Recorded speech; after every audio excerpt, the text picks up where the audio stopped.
weeks, we've been talking about John chapter 6, the bread of life. Jesus, the bread of life. Jesus, the bread that came down from heaven. Jesus, the one who will give eternal life, no? So thank you so much po, no? Kasi you have decided to worship the Lord, to worship Jesus in the Eucharist, no? And every Eucharist, bawat misa, it's a celebration of the presence of Jesus. No, yan po yung una. Bawat misa, sineselebrate natin ang presensya ng Panginoon, the presence of Jesus. So what does the presence of Jesus brings us? Number one po is renewal. Pagka yung kaluluwa mo, pagod na, kailangan magpahinga, no? Pero at the same time, kailangan ng nourishment. So, hindi lang pahinga, but actually nourishment. So, ang pagkain ng ating kaluluwa, the food for our soul is the bread of life, no? Jesus Christ. Yun po yung una, no? Na ginagawa ng Panginoon. He refreshes us. He renews us. Ano? Sabi po sa Psalm 23, no? The Lord is my shepherd. He leads me to a green pasture. He restores my soul. So kung pagod po kayo, no? Physically, kailangan natin magpahinga. Physically, kailangan natin kumain. Ganon din po sa ating kaluluwa. For your soul. Your soul needs to rest. And your soul needs to eat. You needs to feed anang kaluluwa mo, no? And the food for your soul is Jesus, the bread of life. So kaya po, pagka nagmimisa tayo, nagsisimba tayo, you're actually taking care of your soul. No? Inaalagaan mo ang iyong kaluluwa. Nakakalungkot lang kasi may mga family members tayo, no? Na hindi nagsisimba. Hindi nagre-receive ng communion. So, paano na yung kanilang kaluluwa? Baka malnourished na. Baka junk food na yung kinakain. Ano? So, the real food, sabi ni Jesus, my flesh is true food, real food. My blood is real drink para sa ating kaluluwa. So, the true food for our soul, for our spirit, is the presence of God. So, paano na yung mga kapatid natin, kamag-anak natin, kaibigan natin, that they don't go to church? No, they don't receive communion. O meron din, ilang sa atin, nagsisimba, but you don't receive communion. How about your soul? You need to feed and refresh your soul, no? Pangalawa, sa misa, kung makita nyo po, no? In the Eucharist, the host, yung ating tinapay na puti, ipe-pray over ng priest, magiging body of the Lord. Tapos, pagdating ng kordero, di ba? We break the bread. Broken. No? The bread is broken. Bakit siya hinahati? No? So that it can be given away. So sabi ni Jesus, the bread that I will give is my flesh for the life of the world. Ang tinapay na ibibigay ay ang aking laman para magkaroon ng buhay ang sanlibutan, for the life of the world. So mga kapatid, kung ikaw at ako, no, we're attending the Eucharist, we're receiving Jesus sa communion, ang ating mission when we go out of this church, ang ating mission is to give life to the world. No? Magbigay buhay sa mga tao na hindi kasama dito sa ating simbahan. So, paano ba magbibigay buhay? Number one is encouragement, pagpapalakas ng loob. You know, a good friend, if you have a good friend, pag humihina ang iyong loob, yung presence or yung words or yung action, parang pag nakasama mo yung kaibigan mo, a good friend, lumalakas yung loob mo. No?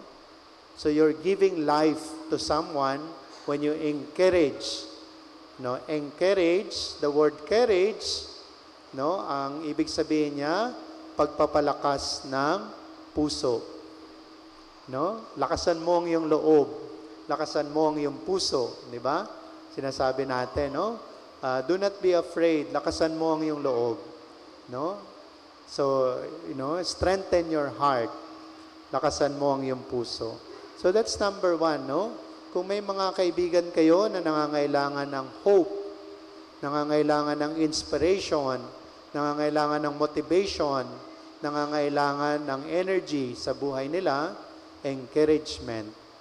Paano pa? How can we give life to the world? Service, practical love.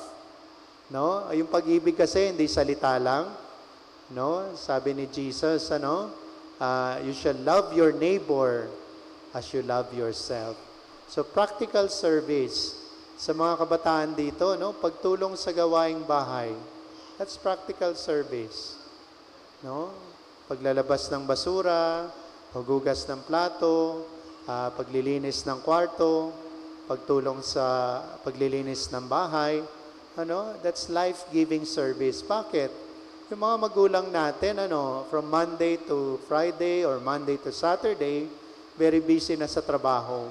Pagdating sa bahay, gamigawaing bahay pa, no? So ginagawa mo, you're giving life to your parents. You're giving life to your people. Now, yung iba sa inyo, merong mga helper sa bahay, no? One way that you can give life to them is bawasan nyo ng konti yung trabaho nila. Lalo na pag Sunday. Sana meron silang day off so they can spend time with the Lord. So, practical service, yung mga tao na walang pagkain. Sometimes, people ask me sa confession, Father, how can I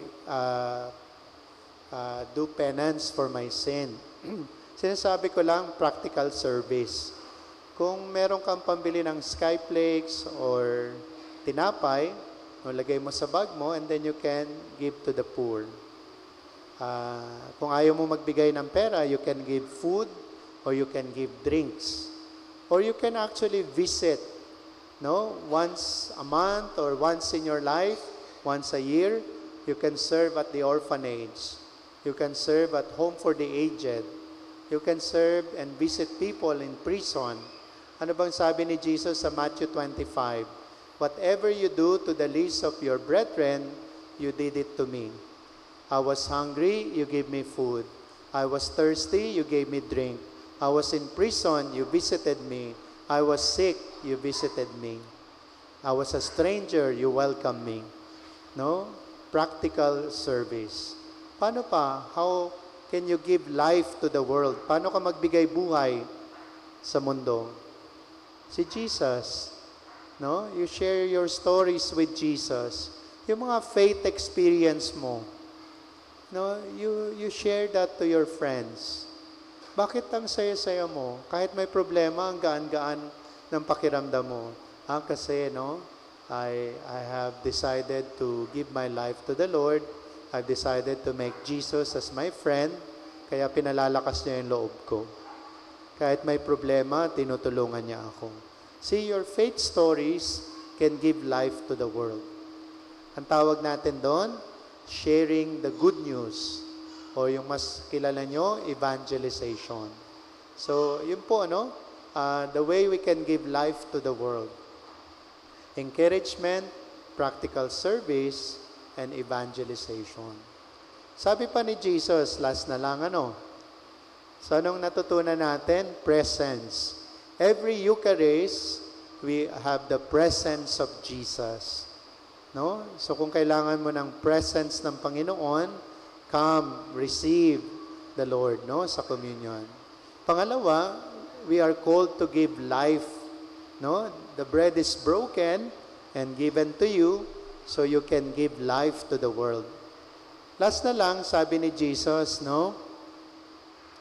you do not have life if you do not eat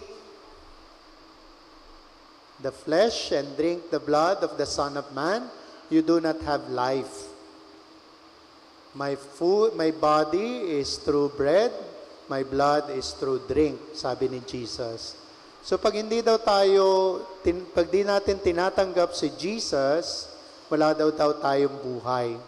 Ano yung buhay na sinasabi niya, no? Eternal life.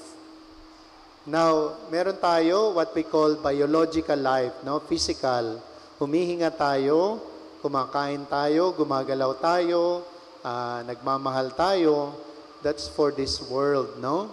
Pero meron din tayong spiritual life na panghabang buhay. Mga kapatid, as much as we love this world, our family, our friends, our lifestyle, pang dito lang po yan sa lupa. No? There is another life, what we call heaven. Heaven is our home. Our true family is the family of God. No? So, okay, be blessed ka ni Lord. 90, 95, praise God, no? 100, praise the Lord, no? Pero yung 100, kung i-compare mo sa panghabang buhay, eternal life, walang katapusang buhay, very short. So as much as you invest, no, nag-i-invest ka sa buhay mo dito sa lupa, sa friendship, sa family, sa business, sa education, eventually, one by one, we will die. No? As much as we pray for them, as much as we love them, no? One by one, the Lord will call us.